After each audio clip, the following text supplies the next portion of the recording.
Good morning, everyone, and it's great to see so many friendly faces. Perhaps the ones I don't know get to know better during the coffee breaks and lunchtime. James has said it all in a way that I think this conference is very, very well timed. I was going to say in this period of change, but much more change than we ever envisaged at the beginning. Hopefully there'll be some things today to cheer you up after the body blows and the kicks, if you'll excuse that phrase, that we've had over the past few days. I'm going to start with just an introduction, a few observations from myself, hopefully to give you a few things to think about. But the meat of the event, of course, is from our speakers as we go through the day. First of all, the quickest of quickest introductions, because as I said, as I know most of you in the audience, you therefore know the IABM association now, I think something like 420 members. We support the technology supply community, and we undertake research, training, technology support, events, conferences, trade show support, to name but a few. But the meat of what I want to say, these events and throughout the industry, I think we're having great difficulty in knowing what to call ourselves, because it's very easy to slip into broadcast, but actually it's so much more than broadcast now. Broadcast and media might be a compromised term. And with it, those changes that you see up there, production becoming democratized, the diversification of delivery routes, fragmentation in many respects. Niche is no longer a dirty word, I guess. It's an additional source of revenue. It's also spawned some non-traditional business opportunities. Back in the production environment, which I'm sure we'll talk about today, the transition to IT technology and all that means. And one final thing on this slide that I'd like to mention, my colleague Joe Zalla stresses this, and I think we've seen a few examples over the years, the difference between what's trending and what's spending, I've called it there. Sometimes we talk a lot about things which are exciting and new, but in the background they may not necessarily be what people are really spending their money on. I guess the obvious one, slightly less contentious in this environment, was 3D. A lot of talk about that, but actually not so much money in the grander picture of things being spent on it in the terms of technology supply. Timing is great. As we've said, this is an evolving story. And in some ways, I think that the transition to HD was the last of its kind. And in a sense, UHD is breaking the back of the old order. Not only does it mean because SD's not gone away, HD's not going away, and HD's come, we've got a multi-format world because of that. But it's more than that. Even if you look at UHD, you've got so many different variants that it's really driven, plus the online, it's driven a true multi-format world. So traditional solutions where technology is specific to type no longer fit for purpose. And the other thing I'd like to mention is that the picture quality itself. A lot of us in this room, I know, we've come from a technology background. We've enjoyed designing, developing stuff, and optimizing picture quality. But picture quality is no longer the only game in town. Money is being spent on the things around the picture, the analytics, the data, the infrastructure to make workflow more efficient. So it's no longer all about the picture quality, even though, of course, that is important. There's new focus on business models, innovation, and all those good things listed there.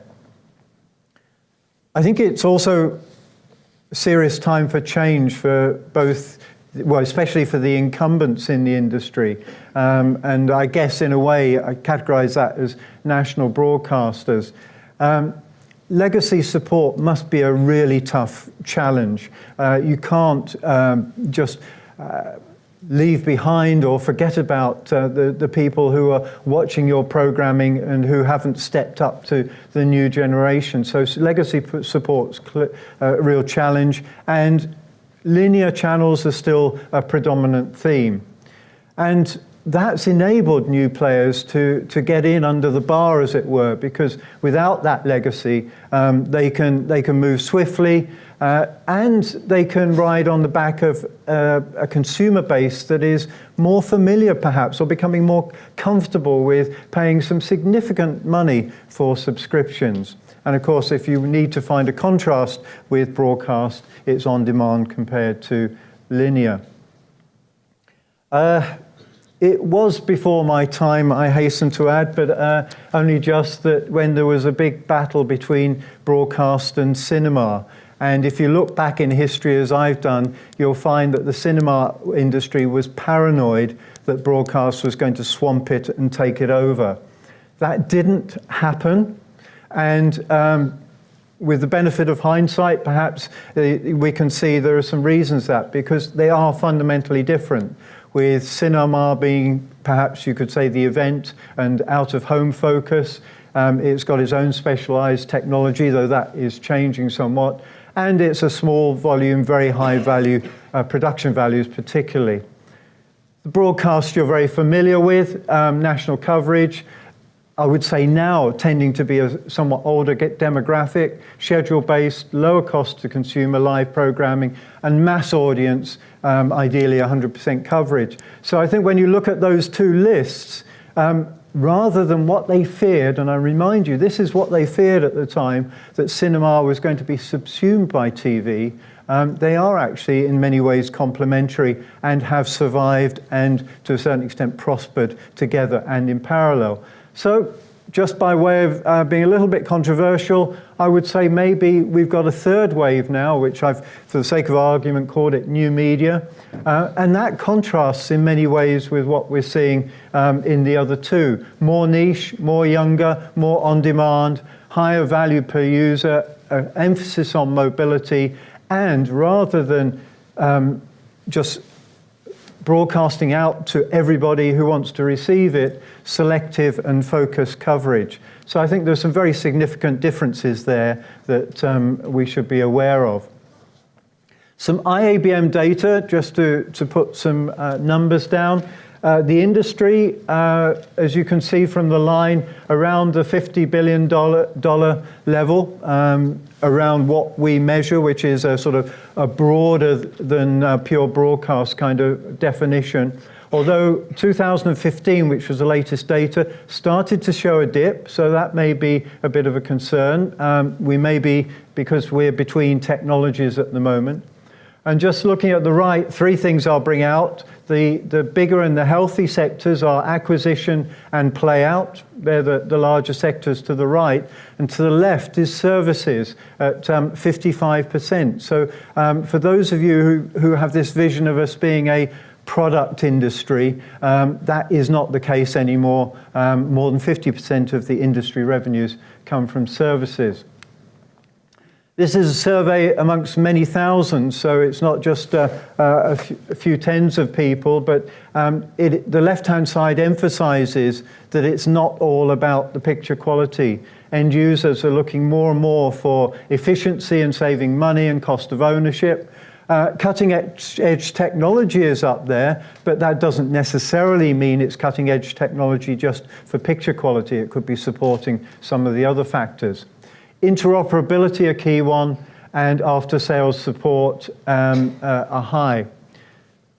On the right-hand side, I point you to the fact that if we're thinking, okay, we're moving towards IT, well, we're 50% there already. That in terms of the broader categorization, we're very, very close to an industry spending 50% of its capital budgets on broadcast, on IT, with broadcast actually a little bit less, but not far away. So, the context of this conference is one in which we're going through one of the biggest changes, I believe, in many decades. And this is not evolutionary, it is very revolutionary, it is disruptive. And one of the reasons for that is not just a swap out of equipment. Every aspect of the business is changing. It doesn't just affect the techies, it affects everyone in an organization. Workflows, skills, pricing, business models, new approaches to production and distribution. I don't think I've seen such a radical change affecting so many aspects of our industry before. And as I mentioned earlier, it's more than video and audio. It's much more about bringing the very important back office activities into play. And also, I've not mentioned it here, but security is going to be an interesting aspect because there's much greater connection between back office and online technology. So security must be a concern. Consumer and business analytics important, more output, more options, more channels, and of course, multiple devices. On my last slide, I'll just come back to the theme that James introduced of collaboration, because going forward, I think the only way to find our way through this is through collaboration. And typically, there's been a sort of a distance between vendors and suppliers, and I think we need to actually bring vendors and suppliers much closer together in order to get through the changes that we need to get through. So it's not just about collaboration between vendors, it's not just collaboration between end users. We need a much broader based collaboration. And we have lots of groups starting up. The IABM is taking collaboration very, very seriously and looking around to see which are the groups that are truly open, which are the groups that are really going to help the industry move forward. So we have our industry collaborative group endorsement scheme, which is pretty new. It was only launched at NAB time. And I'm pleased to say we have our first endorsed organisation, which is AIMS, and we'll be hearing more from them today. But this is the IABM recognising the importance of collaboration as the way forward to move forward into this brave new era. Well, that's some quick thoughts from myself, but we'll now move on into the meat of the event.